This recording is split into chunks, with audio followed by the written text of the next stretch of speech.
आयुष्य म्हणजे काय? एक प्रवास, कधी सोपा कधी अवघड. पण जेव्हा हा प्रवास एकट्याने करायचा असतो तेव्हा त्या वाटेवरचे दगड-धोंडे जास्तच बोलतात. वपू काळे यांच्या ही वाट एकटी या कादंबरीने मराठी साहित्यात एक वेगळाच ठसा उमटवला.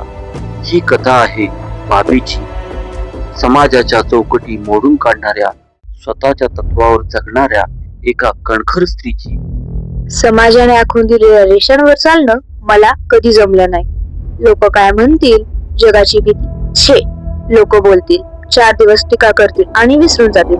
पण त्या 4 दिवसांसाठी मी माझं आयुष्य का पणाला लावू? माझ्या निर्णयांची जबाबदारी माझी आहे. माझी ती वाट, माझी एकटीची वाट. बाबी, हे जग इतकं सोपं नाही. तू एकटी बाई कशी निभावून नेशील? समाजाची चौकट असते ती मोडू नये. चौकट? ही चौकट कुणी बनवली आणि ती फक्त स्त्रियांसाठीच का? माझ्या मुलाला अडवण्यासाठी मला कुणाच्या सहीची किंवा सहानुभूतीची गरज नाही. मी सक्षम आहे. कादंबरी जसजशी पुढे सरकते तस तसे बाबीचे अनेक पदर उलगडत जातात.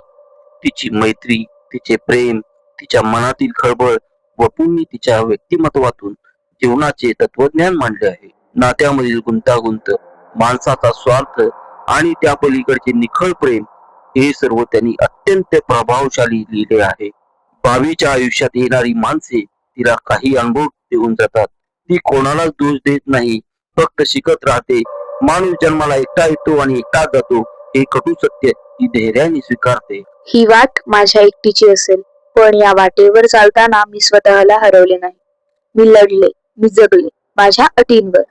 वपू काळे यांची ही वाट एकटीची ही केवळ एक कादंबरी नाही, तर ती जगण्याचे बळ देणारी, मनाला स्पर्शून जाणारी एका कालातील कलाकृती आहे. प्रत्येक मराठी वाचकाने अनुभवावा असा हा भावनिक प्रवास.